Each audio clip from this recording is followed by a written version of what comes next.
Estamos de volta com Joyce Barbosa no Observatório Cultural, falando sobre a sua trajetória artística. Vamos lá.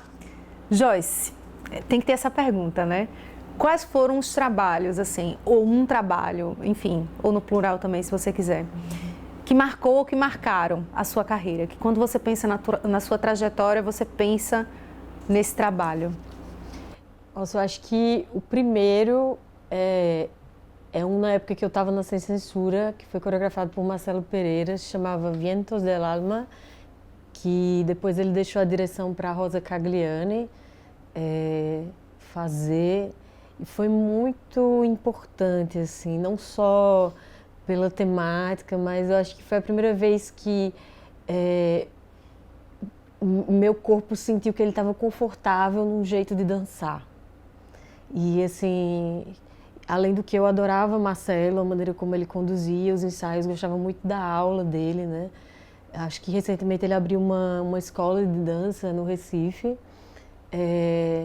Eu acho que esse foi o primeiro momento, assim. E o segundo foi o Experimento Pina, quando a gente criou na companhia, final de 2011. A gente estava voltando de uma viagem da circulação das Três Irmãs, quando a gente ganhou a Funarte, né, o Prêmio Klaus Viana. E a gente estava voltando e a gente começou a ter a ideia dentro da van, assim, pensando dessa vontade de mover o corpo para além do estado coreográfico, assim. Como é mover o corpo nesse campo da improvisação, ou de ter uma ideia e elaborar essa ideia, né? No corpo. Ali eu acho que foi bem marcante.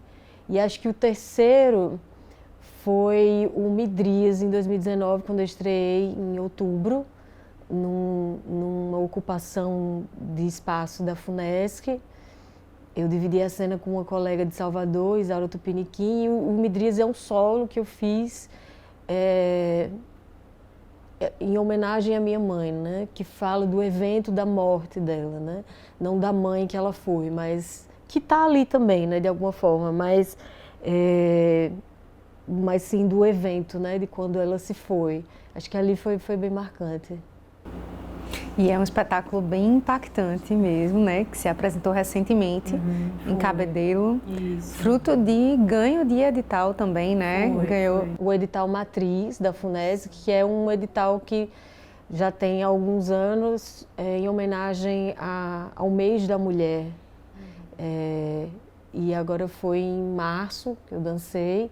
Lá em Cabedelo, foi a primeira vez que eu levei esse trabalho para Cabedelo. A última vez que eu dancei foi no Sesc Alagoas, ano passado, e foi muito emocionante. É uma temática muito difícil, é um trabalho difícil de colocar em cena, porque o mais difícil é a preparação para entrar na cena, né?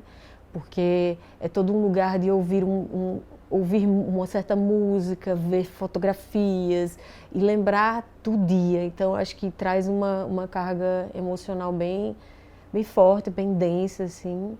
E tem se estabelece também, acho que uma crítica ali ao que é do materno, também à mãe que eu tive, que era uma mulher, enfim. É um trabalho, como eu falei, denso. E aí foi muito bom poder levá-lo para Cabedelo, assim, experimentar ele na cena de lá. Joyce, você já falou de alguns coletivos que você fez parte, você falou da Paralelo, a gente não podia deixar de falar da Paralelo.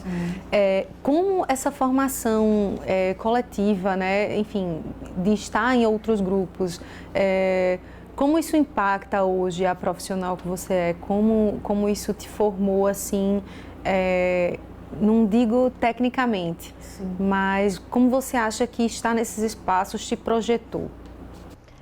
Eu acredito que a única solução é para a gente se manter viva pelo coletivo. Assim, não me parece que há uma solução de cunho individual.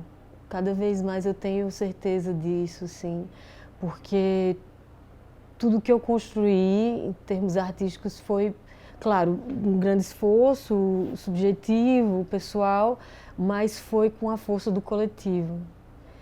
A Paralelo é o maior exemplo disso, né? A companhia que, junto com as meninas, a gente fomos pioneiros em vários campos de editais nacionais que a Paraíba nunca venceu. Assim, isso é muito maravilhoso, eu acho, né? A trajetória é enorme. Assim.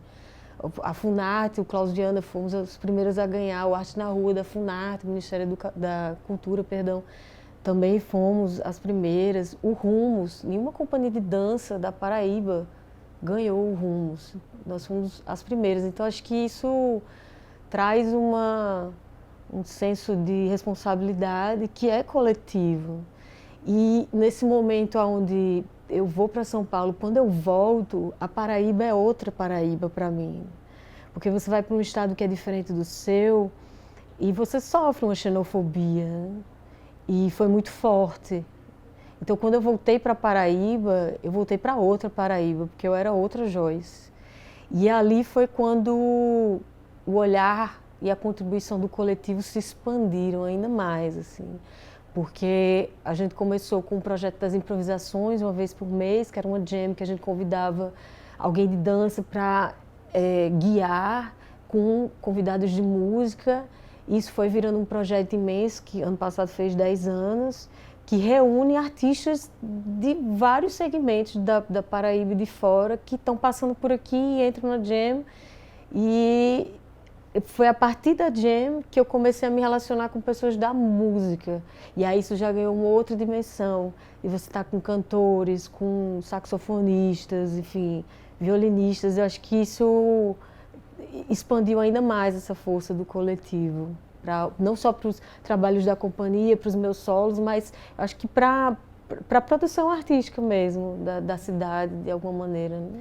Eu ia falar isso também quando você falou, como é importante porque a gente pensa normalmente os segmentos isolados, né? Uhum. E como de fato eles se fortalecem, a cultura se fortalece a partir da junção desses movimentos. Total. A gente falou da Paralelo, queria que você falasse como foi que nasceu a Paralelo, acho que a gente não pode deixar de falar disso, né? É um marco na dança da Paraíba, queria que você contasse um pouquinho. Claro. Então, no início de 2000, eu saí da Sem Censura e fiquei meio que me questionando se eu deveria continuar dançando. Né? Aquele momento que você vai entrar na faculdade, você não sabe bem o que você quer, 18 anos para você definir o que você quer fazer o resto da sua vida, é um absurdo. Né? E eu fiquei 2 anos meio que no limbo, fazendo aula. E esse colega da dança me levou para fazer aula no Under Dance, que era uma companhia de dança do Pio Décimo. E lá eu conheci as meninas do grupo e assim, eu me encantei. E eu pensei, nossa, será que daí não dava para chamar algumas para a gente começar a tentar alguma coisa de corpo, coreografar talvez. E aí eu acho que eu chamei umas 4 e um rapaz, mas aí só ficou uma, que é a Lília, né, que está até hoje na companhia, assim. E começou no mezanino do prédio dos meus pais. E a gente ficou lá acho que uns 2 anos, talvez. Depois a gente foi para o mezanino do prédio da mãe de Lília. E a gente ficou acho que uns 3, 4 anos lá. A gente montou espetáculos e participou das mostras estaduais, que eu acho que ali foi realmente o começo da companhia, o momento onde a gente ganhou visibilidade, né, para o estado, assim. Porque a mostra estadual era esse Oscar paraibano, eu adoro dizer isso, assim, que era muito bom, e ter prêmios de figurino, melhor direção, enfim. E ali foi o começo. Quando a gente, eu acho que estava com 5, 6 anos, a gente começou a pensar em ter uma sede. E aí a gente foi para o centro da cidade e encontramos o Casarão Filipeia. E a gente ficou lá, acho que 2, 3 anos. Eu posso estar sendo imprecisa com as datas, porque faz bastante tempo. E aí eu lembro que nessa época o Sertão Teatro abriu uma sede na frente da gente. Era um momento de muita força e fervo assim, no centro. E a gente saiu depois de lá e fomos para Maciel Pinheiro, no que a gente estabeleceu como espaço paralelo. Depois de um tempo o Sertão saiu de lá e foi para o espaço paralelo e a gente ficou convivendo lá, também com a tribo Etnos e outros artistas. Acho que foi um momento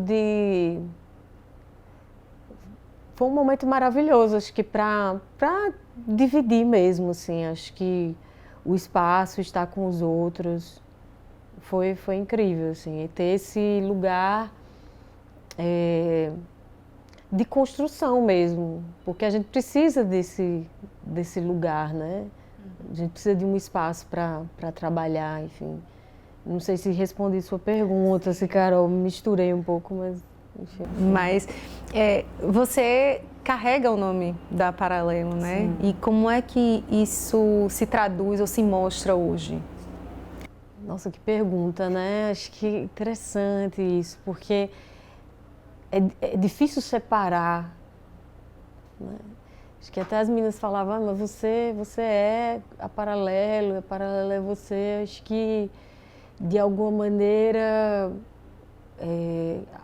com o passar do tempo e com o passar das coreografias, das propostas, realmente não tinha como se separar, porque eram questionamentos muito pessoais que eu colocava para as meninas e elas também costuravam, né, da forma delas essa relação com o que estava sendo dançado, assim. Eu não consigo ver uma separação realmente. Eu acho que quando a gente dá uma pausa na companhia no início de 2019, eu acho que ali é quando eu começo a pensar, nossa, eu tenho um trabalho em paralelo, fazendo aqui um trocadilho, mas enfim, de que eu sou uma artista independente também, né? E aí foi onde foram vindo trabalhos solo. Veio o Midrias, veio o Carta Canção com o Guga Limeira. A gente ficou trocando cartas, enfim, ele com o segmento dele, que é a música, a composição, e eu com a dança. Foi muito, muito bonito, muito potente. O Midrias, como eu falei, e aí veio o Tieta também, que é um solo. E agora o Dança Embolada, enfim. Não sei se eu consigo separar, realmente eu acho que está junto, mas em 2019, quando a gente deu essa pausa, essa suspensão, eu comecei a me ver como realmente um artista independente que eu poderia também transitar por outros lugares, da música, da composição, ser um pouco mais atrevida em outros campos artísticos, assim, né? Então, acho que eu estou nesse momento, eu gosto da Paralelo, trabalhamos juntos quando dá, quando as coisas acontecem, quando flui, mas eu estou tentando viabilizar ou dar mais vazão a esse lugar mais solo mesmo, mais enquanto artista independente. Muito bom, muita história, né? Joyce, você também é professora, né?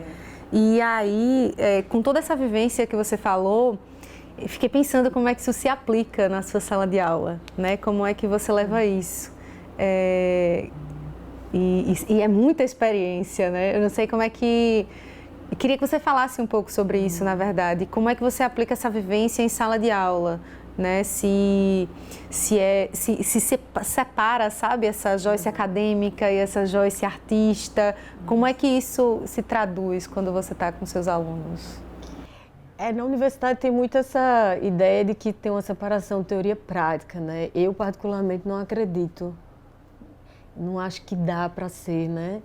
Mas, em termos estruturais, há essa separação. E eu acho que, no dia a dia, ela vai se alinhavando, né? Uma coisa com a outra.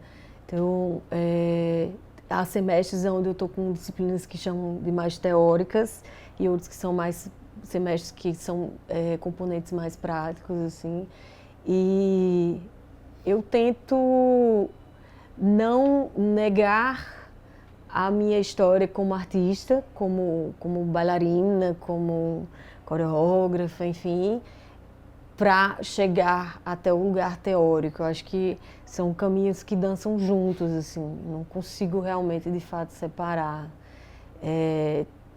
É bem difícil, é complexo, porque muitas vezes a estrutura espera que você tenha um tipo de comportamento, e eu acho que as artes na universidade, elas dão uma torcida no discurso acadêmico, né? Que é esse discurso de competência, como a Marilena Chauí fala, né? O discurso da competência é esse agora mais do que nunca, de um lugar de desempenho, disciplinar, né? A gente faz disciplinas, eu tento mudar, estamos aqui construindo componentes. Então, acho que é tentar sempre outras vias, nem à direita nem à esquerda, é meio que como é que eu vou transitando de um lado para o outro, buscando um melhor caminho, assim.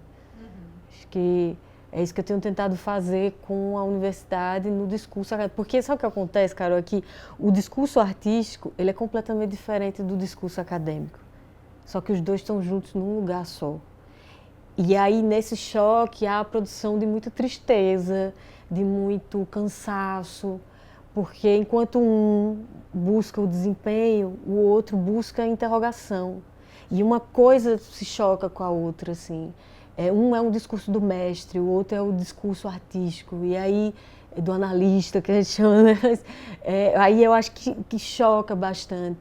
Então, como é que eu posso, nesse choque, tirar o melhor proveito para chegar onde se deseja nessa construção intersubjetiva com os estudantes? Assim, acho que eu tenho tentado ir por aí. Não é fácil, é muito complicado, porque a academia ela é recente para mim, né? Pelo menos recente no campo da dança. Enquanto a parte artística ainda eu tenho muito mais tempo de experiência, né? Mas eu tenho tentado encontrar esse entrelugar. E vou fazer uma pergunta capciosa agora, uma pergunta um tanto quanto capciosa. Tenha calma. Que seria o seguinte, né? A gente falou sobre diversas conjunturas aqui, e aí eu fiquei pensando, como é que você vê hoje o cenário da dança na Paraíba, né? Como você definiria esse cenário? Inclusive a partir das suas vivências, o que você vê, né, de colegas, o que você tem praticado, né? Porque você tem espetáculos que você vem executando também, né? Como é que você vê esse cenário? Eu vejo com bastante tristeza, eu acho, posso dizer assim, porque não são 30 dias nem 30 meses, né? São 31 anos que eu venho acompanhando. Eu acho que existe em João Pessoa ainda uma lógica muito da escola particular, né? E nada contra a escola particular em dança, acho que tem que ter mesmo. Só que ela coloca para a cidade uma outra lógica de olhar para a dança, que é o campo não profissionalizante ou não profissional. Não tem problema nenhum não ser profissional. Você pode fazer dança de uma maneira recreativa. O que acontece é que as companhias da cidade, a grande maioria delas, está dentro de escolas particulares, né? Então, a maneira como você gere uma companhia de dança estando numa escola particular é diferente de uma companhia de dança que está fora de uma escola particular. Porque, de alguma forma, essa companhia na escola particular, ela tem o erário da escola que pode ajudar, né? Ela não precisa se preocupar, talvez, em passar em editais ou lutar por uma política pública cultural ou levantar nenhuma bandeira, né? Enquanto que o grupo que está fora, como, por exemplo, a Tribo Etnos, que tem mais de 30 anos e não tem uma sede de trabalho, mas é uma companhia, é um grupo que está fora de uma escola particular, ele tem uma gestão que precisa se estabelecer por uma outra via, que é da construção de política pública cultural. Então, se não existe política, ou seja, pensamento sobre a construção de política cultural, as companhias elas não se desenvolvem. Alguns chamam isso de mercado da dança. Eu já tenho minhas questões, né? Então, faz bastante tempo que eu estudo a economia da dança, a economia da cultura, e eu compreendo que isso faz, quando a gente olha no espectro mais amplo, assim, faz uma diferença muito grande no campo da profissionalização. Bem verdade que há 12 anos existe a licenciatura em dança, que, de certa forma, coloca professores de dança, né? E tem pessoas também que vão para o Bolshoi, passam 8 anos estudando e voltam para cá, como é o caso de grandes bailarinos e bailarinas. Só que é onde é que eles trabalham? Eles trabalham dando aula, né?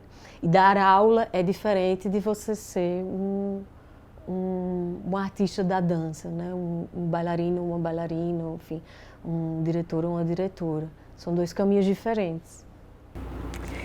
Eita, vamos ter que finalizar, Joyce, estamos chegando ao fim. E aí tem uma última perguntinha para você, né? Como é que você pensa você acabou falando, né, de escolas particulares e a questão de toda a política pública e tal, mas do possível impacto da dança na formação dessas novas gerações.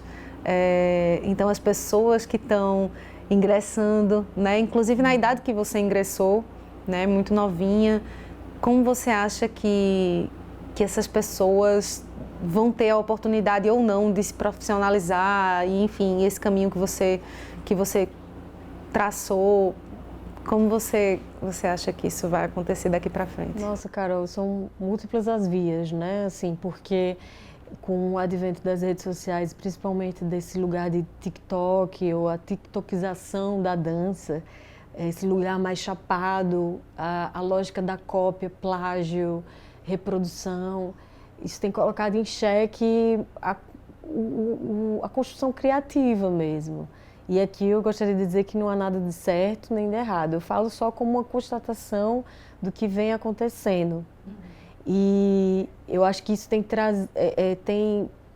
colocado dentro da universidade estudantes que estão muito banhados por esse lugar das redes sociais, da produção de imagem, da reprodução da imagem nesse sentido. Eu penso que essa é uma das vias, né? Que é que a gente tem lidado com mais, não sei, mais afinco. Mas também tem as pessoas que querem ser professoras e professores de dança, que querem fazer licenciatura. E para elas é essa construção pedagógica, universitária, acadêmica, de futuramente ir para um mestrado, um doutorado, enfim, fazer um concurso público. Eu acho que de qualquer forma você tem que estudar. Seja se você quer as redes sociais, como um influencer ou o que seja academicamente. Eu acho que o caminho é um movimento, sempre vai ser um movimento. Joyce, muito obrigada pela sua participação. Foi um prazer ter você aqui com a gente. Uma história riquíssima, sua trajetória é riquíssima e eu tenho certeza que é um grande exemplo não só para o segmento da dança, mas para a cultura de maneira geral na Paraíba. De verdade, isso é muito admirável. E assim a gente encerra mais uma edição do Observatório Cultural, hoje com a presença de Joyce Barbosa. O Observatório Cultural termina por aqui. Obrigada a você que nos acompanha na TV, no nosso canal 8.2, na internet, nas redes sociais. Um abraço e até o nosso próximo encontro.